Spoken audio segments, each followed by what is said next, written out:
Welcome to the EnVibe Live Conversations podcast with Amy Parker and Cheryl Dunn.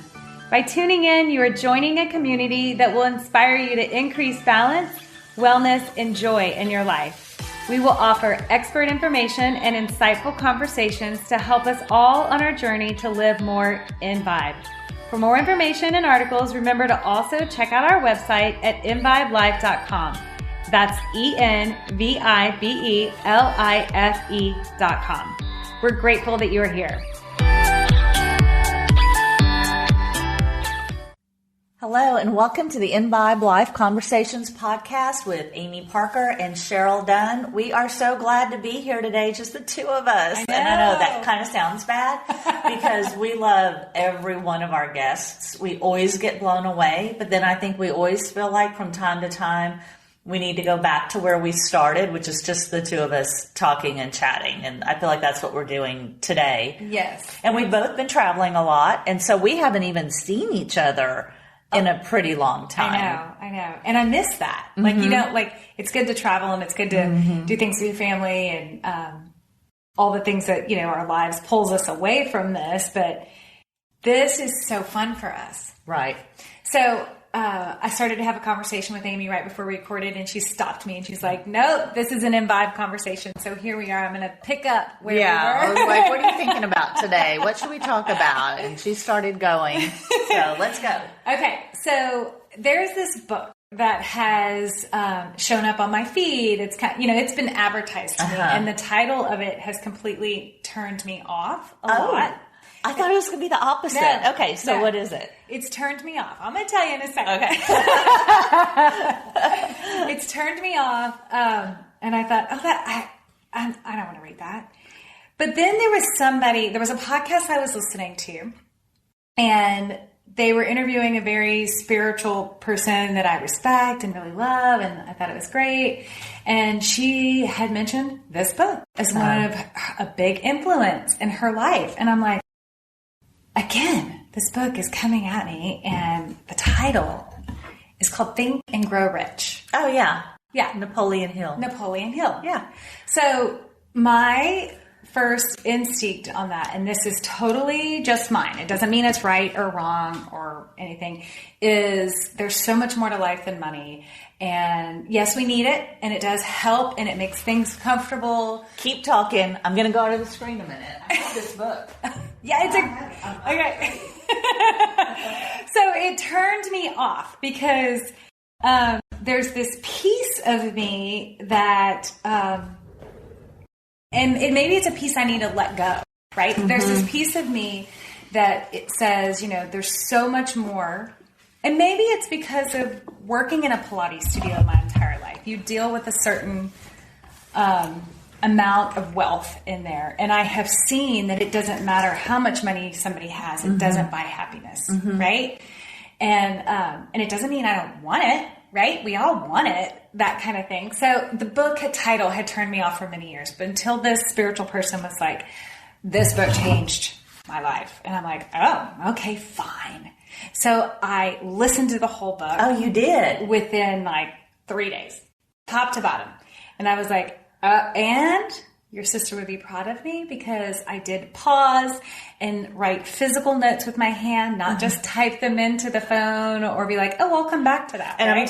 I'm going to tell what that's a reference to, because on a past podcast, we were talking about Cheryl's love of audiobooks. Yeah. And you even wrote an article about that, like how you listen to them and some of your favorites.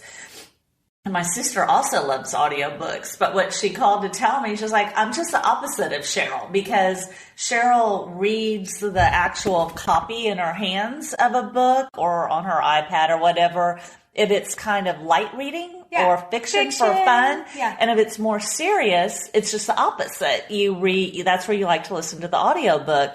And my sister's like, I'm just the opposite. If it's something I'm really trying to learn, I need to be holding it. I need to make notes. And it's just, I think, the difference between being an auditory learner and a visual learner. I've thought about that a lot. So with this one, I thought, oh, I got to do both, right? I'm like, I need to hear it. I need to write it down so that I actually see it, because the information in the book was so rich. And maybe that is a better way to think about that word. that Well, it's and not it's a money funny. word. Okay, so I've had this book for at least 2 or 3 years, Have you maybe read it yet? 5 or 7. You can see it's unwrapped. There's one of my note cards. Look, this is like 2 or 3 versions of note cards ago. That's how long I've had it. The foreword's by Bob Proctor. So I've had it a long time.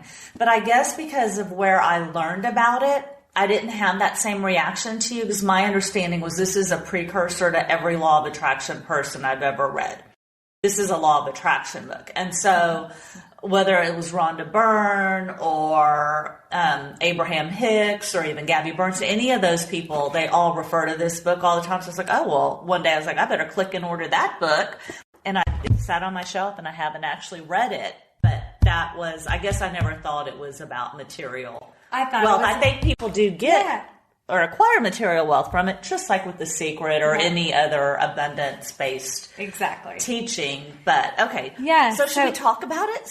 Let's talk about. This wasn't our we thought topic today, but let's talk about it. I read the whole book. Okay, or I listened to the whole book rapidly, and I am re-listening to the book. Okay, and I did find there were many chapters where I often think, and because I spend so much time with my husband and Amy. And I feel like as a team, we all have these goals of, spreading our message more and growing out of it and doing and serving. That is the thing between our triangle.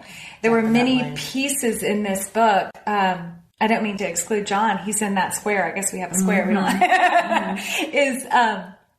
There's so many times in the book I was like, oh, I want Stephen to hear this. I want Amy to hear this. Because this is such a tool for working on yourself and a tool for directing your thoughts, making them intentional. And that's, one of the things that we had talked about the topic today is talking about living an intentional life. The book really helped me do that. I don't have any notes on the book because we didn't really plan on talking about this. Right, I know. But I think it ties in. But that's okay. We can talk about whatever's on our mind that day, right? Okay, so let me tell you my kind of funny little story from this morning. So it was last night. And we're here on a Tuesday morning. And Monday night, Cheryl says, what are we going to do a podcast on tomorrow? We need to do one. We threw a couple ideas around. She said, I'm thinking about intentionality and living with intentionality. I said, love it. Didn't think about it anymore after that. This morning, about an hour before Cheryl came over, before I went to, wash my face and get dressed, I took my dogs for a walk because we were going to be recording a podcast and my puppy's a little crazy. So it's like, I better go get some energy out of them. And I put on an audiobook, which I don't often listen to audiobooks. I listen to podcasts more than audiobooks. And it was Gary Zukav, Universal Human, and he was talking about intentionality. Oh, crazy. No joke. And that's one that I had downloaded the audiobook and, got a little bit into it and thought, no, I need to order it. I'm my sister, I need to be underlining and highlighting and rereading and things like that. So I was actually trying to, just before we started, trying to find, where is that chapter? He was just reading to me so I can go back and reread it. But part of what he was talking about was inward intentionality versus outward intentionality. And I may be getting this terminology wrong, particularly because I didn't read it, but it was exactly kind of about that material wealth thing. Everyone, when people have intentions to get rich, and that's their only 5 sensory in Gary Zukav's terminology, intentionality, it's more superficial. It's when you're looking inward and how can you change things inward and let that flow outward, that you're really living with an internal intentionality that kind of starts to flow outward, is the way he was talking about it, which would, then translate in the Napoleon Hill example into material abundance and even all of those things that are, and those aren't bad things. Because first of all, if you desire them, okay, who cares? But also, sometimes they show us as examples that the tools we're putting into place are working because they are so concrete. Oh, I wish I had a yellow rose, and someone brings you a yellow rose. You're like, oh my goodness, it worked. I did it. So it's interesting you bring all this up because you were asking me about the book. One of the topics that it talks about is desire. Okay. Right? Desire creates a feeling in us, right? Talking about the feelings behind the intention. He talks about the power of autosuggestion. And an example of that would be a mantra, right? Okay. But he says saying like a mantra or, writing down what your goals are, what your intentions are, whether they're for the day, the week, the year, the month, whatever those are, if there's no feeling behind it, then it's like reading a scripture or reading a prayer without ever having a feeling behind it. It's kind of like faith gives power to the intention. And one of the examples he uses is Christianity. But the power of Christianity, or any religion, really, he's using that as an example, is that it was people's faith behind it that created that desire and feeling to spread this message of love and hope and joy. And I truly believe that there are other religions that spread that same message, but it's faith that actually drives that. And that gives you that feeling behind your power of autosuggestion. And so it's like reaching that subconscious brain to help drive your energy or your intentions. And does he give any tools? I mean, like meditation or vision boards or... He talks about, he has a list of questions. He says, okay, ask yourself these questions. And it's not a small list. I want to say it was about 10, 15 questions. And the questions kind of geared you to decide what your plan was, what you wanted to do, why you wanted to do it, and what you wanted to receive in turn for it, right? It's like you can't just say, I want $20 million, and you're not going to give anything for it, right? He's like, there's nothing for nothing kind of thing. You can't do that. So it has to, you make that plan, you write it down very clearly, and he's like, you're not going to answer all these questions in 5 minutes. Sit on them for a week, sit on them for however long it takes you to sit on them to answer them really well. And from the answering of those questions, you can really write out, this is what I intend to give. And this is why I want to give it. It's kind of like, this is my passion. This is why I'm driven to it.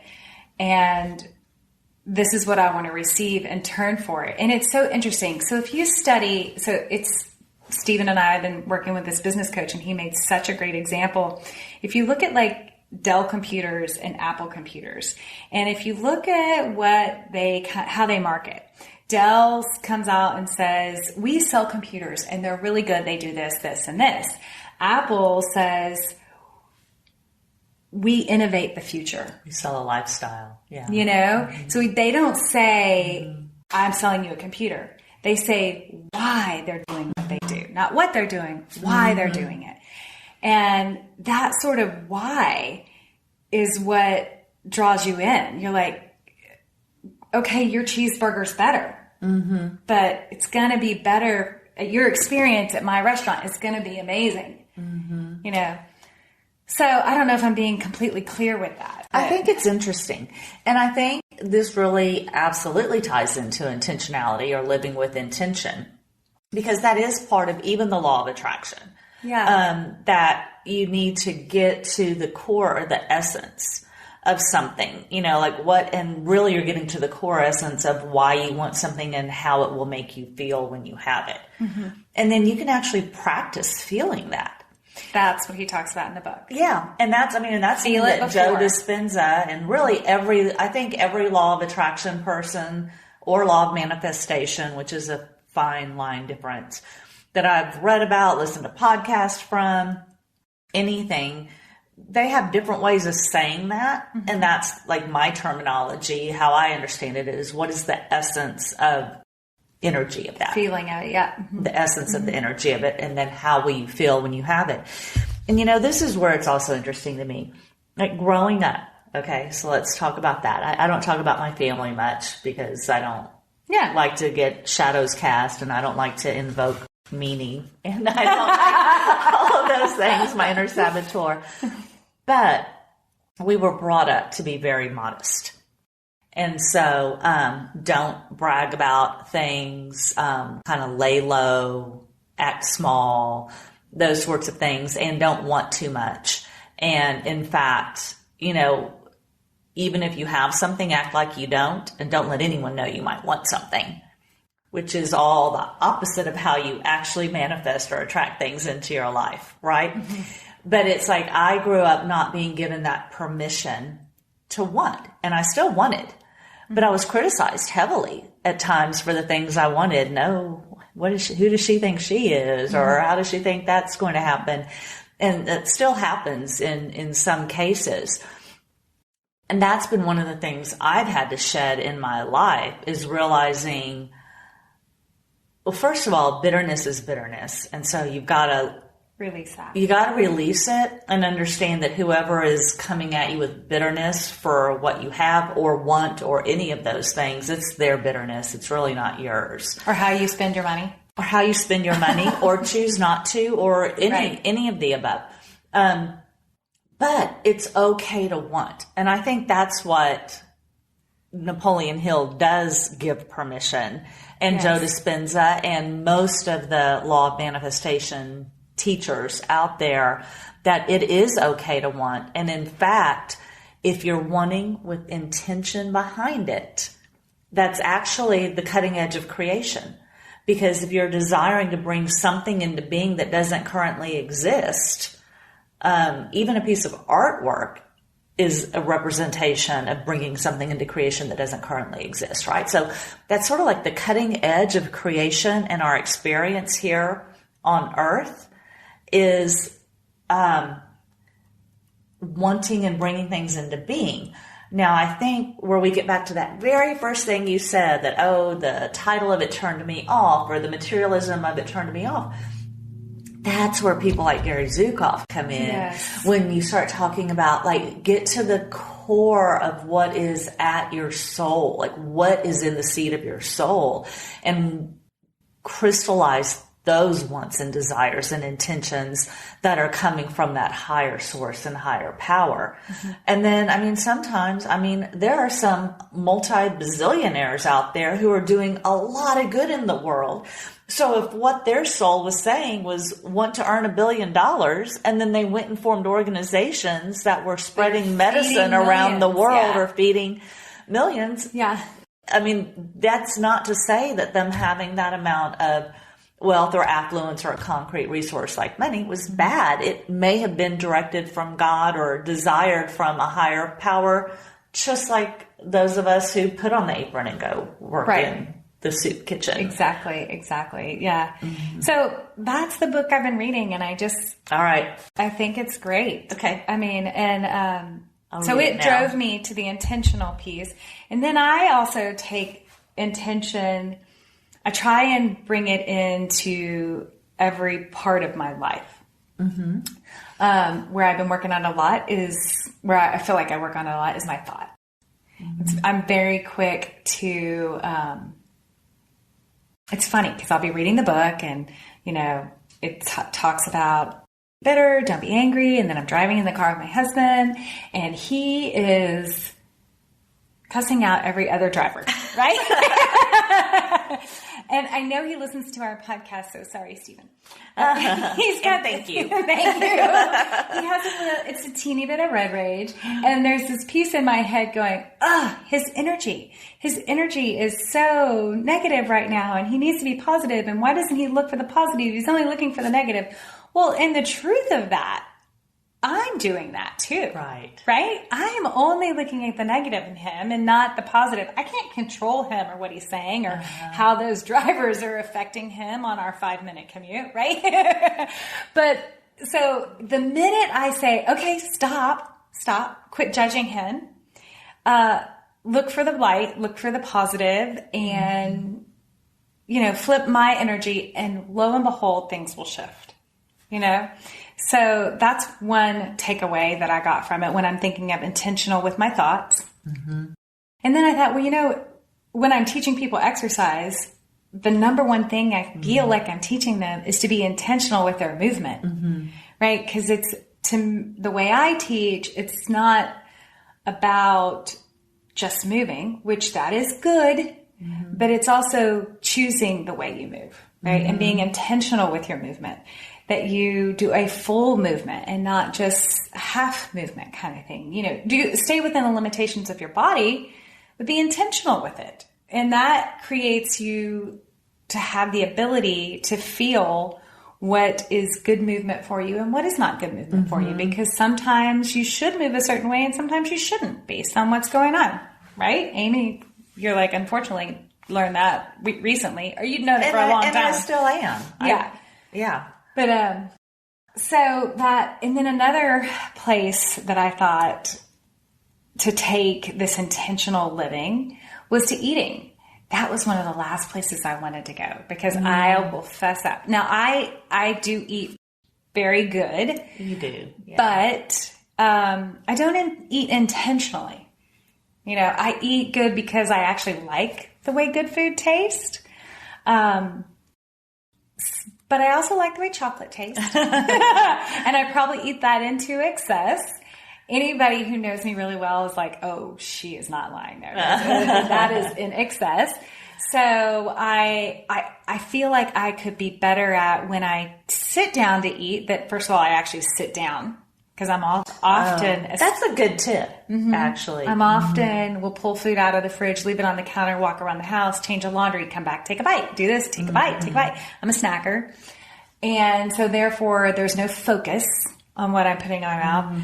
I eat quickly, so I don't chew as much as I should, So I feel like there's a lot of intention that could go into your actual meal, sitting down and being thankful for it before you actually put it in your mouth and your body, and being thankful for the people that did the labor for that food to actually make it into your kitchen.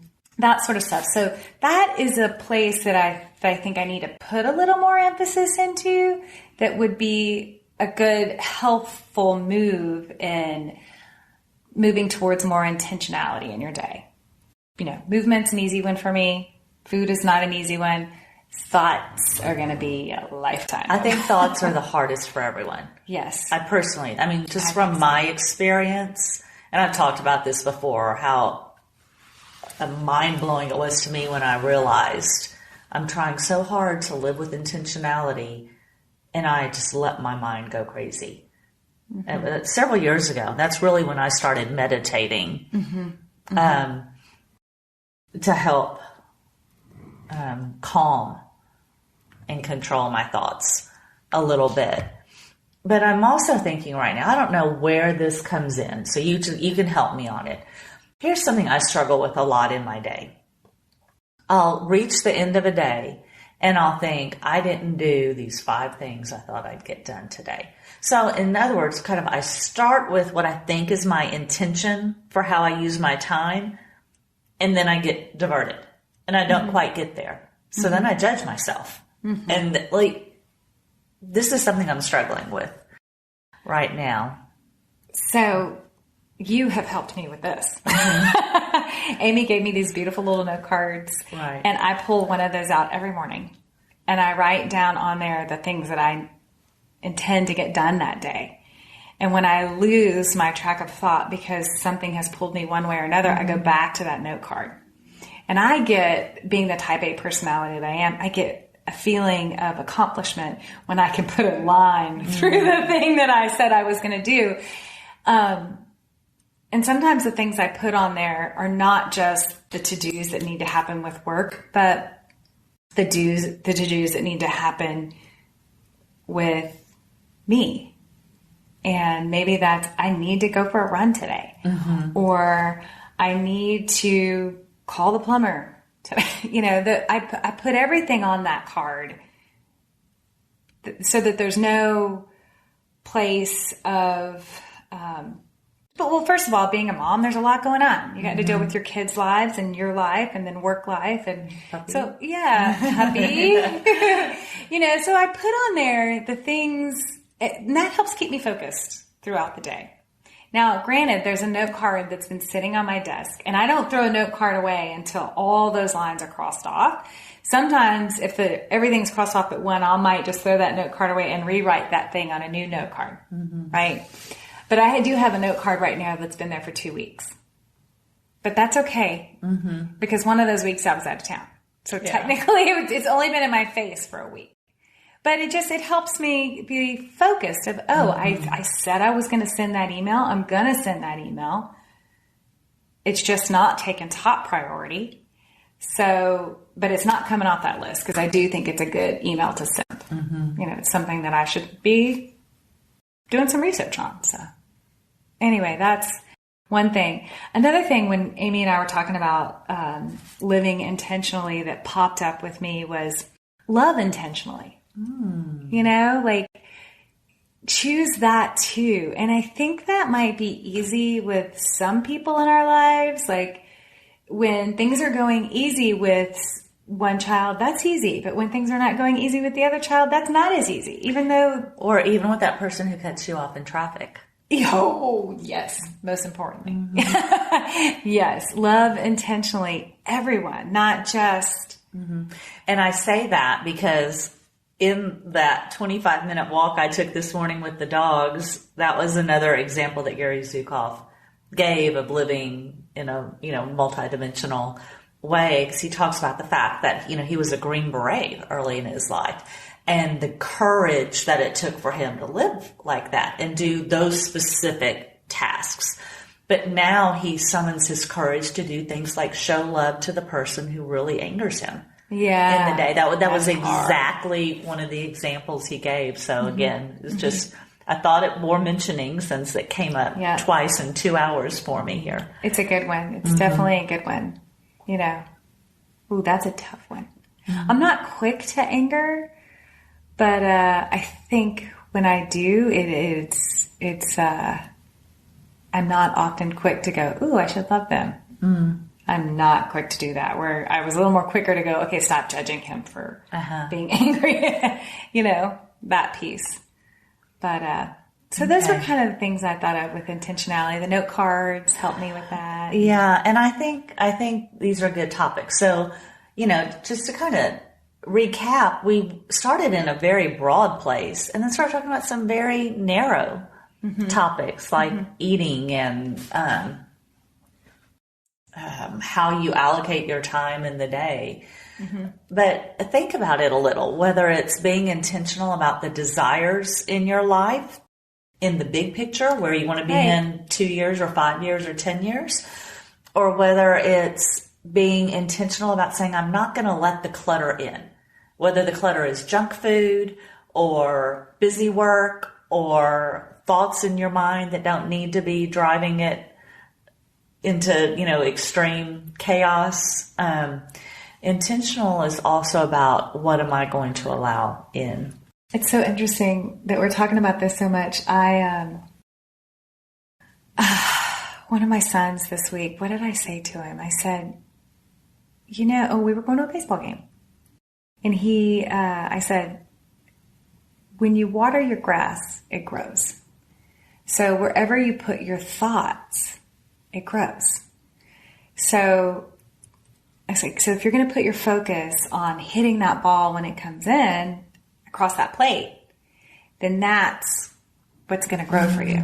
Is that your swing and all that's going to be better if that's where you put your focus instead of maybe the call that's being called on third base, right? Put your focus. So wherever you water your grass, it grows. So I had to explain that little story to him because I want to be able to say to him on a whim, quickly, where he knows what I truly mean, but I can say, water the right grass. Don't water the weeds. Right.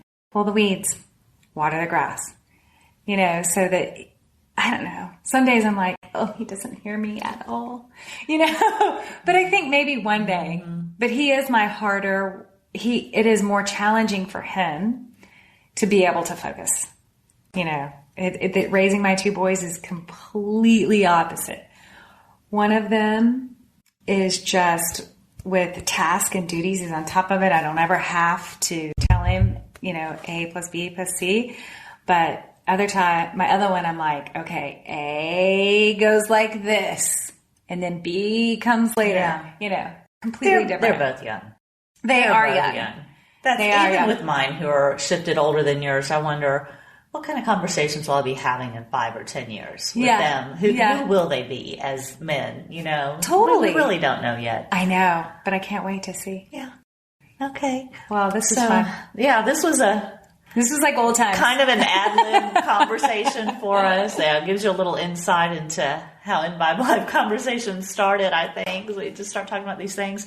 I know my takeaway is to read that Napoleon Hill book, and then also to finish the Gary Zukav. And they settle in this weekend. Yeah. It's supposed to get a little cooler in Austin, Texas in the next couple days. Yay. Nice reading on the porch weather. So Definitely. we hope you enjoyed it. Give us some tips and suggestions on how you have found intentionality has changed your life or helped you out. We'd love to hear about it. Yeah. Thanks for joining us. Thank you. Thank you for joining our conversation today. For more information or to learn more about EnVibe Life, we hope you'll visit us at www.envibelife.com. You can find links and show notes for this episode on our podcast page. Please like, follow, and leave a review for our podcast. We hope that you will listen again soon.